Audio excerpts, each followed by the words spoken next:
ಕನ್ನಡ ವ್ಯಾಕರಣ. ಇಂದಿನ ವಿಡಿಯೋದಲ್ಲಿ ನಾವು ಇನ್ನೊಂದು ಭಾಗವಾದಂತ ನಾಮವಾಚಕಗಳ ಬಗ್ಗೆ ತಿಳ್ಕೊಳ್ಳೋಣ. ನಾಮವಾಚಕಗಳು ಅಂದ್ರೆ ನಾಮಪದಗಳು ಅಂತಾನೆ ಅರ್ಥ. ಅಂದ್ರೆ ಹೆಸರನ್ನ ಸೂಚಿಸುವ ಪದಗಳೆಲ್ಲ ನಾಮವಾಚಕಗಳು ಅಥವಾ ನಾಮಪದ. ಈ ನಾಮವಾಚಕಗಳಲ್ಲಿ ಹಲವಾರು ವಿಧಗಳಿವೆ. ಅದರಲ್ಲಿ ಒಂದನೇದು ವಸ್ತುವಾಚಕ. ವಸ್ತುವಾಚಕ ಅಂತಂದ್ರೆ ವಸ್ತುವಿನ ಹೆಸರನ್ನ ಸೂಚಿಸುವ ಪದವೇ ವಸ್ತುವಾಚಕ. ಅಂತಂದ್ರೆ ಪ್ರಕೃತಿಯಲ್ಲಿರುವ ಜೀವಿ ಮತ್ತು ನಿರ್ಜೀವಿಗಳ ಎಲ್ಲ ಹೆಸರನ್ನ ಹೇಳೋದೇ ವಸ್ತುವಾಚಕ ಅಂತ ಹೇಳಿ ಕರಿತೀವಿ. ವಸ್ತುವಾಚಕದಲ್ಲಿ 3 ವಿಧಗಳಿದೆ. ಅದರಲ್ಲಿ ಒಂದನೇದು ರೂಢನಾಮ, 2 ಅಂಕಿತನಾಮ, 3 ಅನ್ವರ್ಥನಾಮ. 1 ರೂಢನಾಮ. ರೂಢನಾಮ ಅಂದ್ರೆ ರೂಢಿಯಿಂದ ಬಂದಿರುವ ಪದಗಳೆಲ್ಲವೂ ರೂಢನಾಮ. ಉದಾಹರಣೆ ನದಿ, ಬೆಟ್ಟ, ಶಾಲೆ, ಮೈದಾನ, ಊರು, ಪರ್ವತ, ನೀರು, ಮರ, ಪುಸ್ತಕ ಇತ್ಯಾದಿ.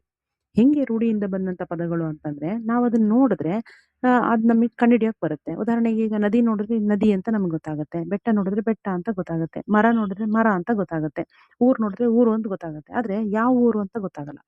ನದಿ ನೋಡಿದ್ರೆ ನದಿ ಅಂತ ಗೊತ್ತಾಗುತ್ತೆ, ಆದ್ರೆ ಯಾವ ನದಿ ಅಂತ ಗೊತ್ತಾಗಲ್ಲ. ಮರ ನೋಡಿದ್ರೆ ಮರ ಅಂತ ಗೊತ್ತಾಗುತ್ತೆ, ಆದ್ರೆ ಯಾವ ಮರ ಅಂತ ಗೊತ್ತಾಗಲ್ಲ ಅಲ್ವಾ? ಹಾಗೆ ನಾವು ನೋಡಿದ ತಕ್ಷಣ ಕಂಡಿಡಿದ್ರೆ ಅಂತ ಪದಗಳನ್ನ ರೂಢಿಯಿಂದ ಬಂದಂತ ಪದಗಳು ಅಂತ ಹೇಳ್ತೀವಿ. ಇದನ್ನ ರೂಢನಾಮ ಅಂತ ಕರಿತೀವಿ. 2ನೇದು ಅಂಕಿತನಾಮ. ಅಂಕಿತನಾಮ ಅಂತಂದ್ರೆ ವ್ಯವಹಾರದ ಅನುಕೂಲಕ್ಕಾಗಿ ಇಟ್ಟ ಹೆಸರುಗಳೇ ಅಂಕಿತನಾಮ.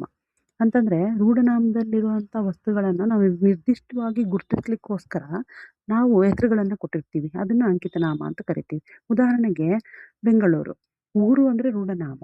ಅದೇ ಊರಿನ ಹೆಸರು ಬೆಂಗಳೂರು, ಮೈಸೂರು ಅಂತಂದ್ರೆ ಅದು ಅಂಕಿತನಾಮ. ಅದೇ ರೀತಿ ನದಿ ಅಂದ್ರೆ ರೂಢನಾಮ. ಆದ್ರೆ ಕಾವೇರಿ, ಗಂಗಾ, ಯಮುನಾ ಅಂದ್ರೆ ಅಂಕಿತನಾಮ. ಪರ್ವತ ಅಂದ್ರೆ ರೂಢನಾಮ. ಅದೇ ಹಿಮಾಲಯ ಪರ್ವತ ಅಂದ್ರೆ ಅಂಕಿತನಾಮ. ಅದೇ ಮರ ಅಂದ್ರೆ ರೂಢನಾಮ. ಹಲಸು, ಮಾವು ಅಂದ್ರೆ ಅಂಕಿತನಾಮ. ಹೀಗೆ ನಾವು ನಮ್ಮ ವ್ಯವಹಾರಕ್ಕೋಸ್ಕರ ಗುರುತಿಸ್ಲಿಕ್ಕೋಸ್ಕರ ಇಟ್ಟಂತಹ ಹೆಸರುಗಳೆಲ್ಲ ಅಂಕಿತನಾಮಗಳಾಗಿದ್ದಾವೆ. ಅದೇ ರೀತಿ 3ನೇ ವಿಧ ಅನ್ವರ್ಥನಾಮ. ಅನ್ವರ್ಥನಾಮ ಅಂತಂದ್ರೆ ವಸ್ತುವಿನ ರೂಪ, ಗುಣ, ಲಕ್ಷಣ, ವೃತ್ತಿ ಮತ್ತು ಅವಸ್ಥೆಗನುಗುಣವಾಗಿ ಇಟ್ಟ ಹೆಸರುಗಳೇ ಅನ್ವರ್ಥನಾಮ.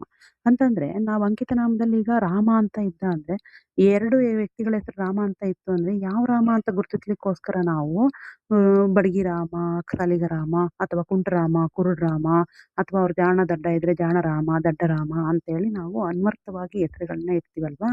ಇಂತಹ ಹೆಸರುಗಳನ್ನ ನಾವು ಅನ್ವರ್ಥನಾಮಗಳು ಅಂತೇಳಿ ಕರಿತೀವಿ.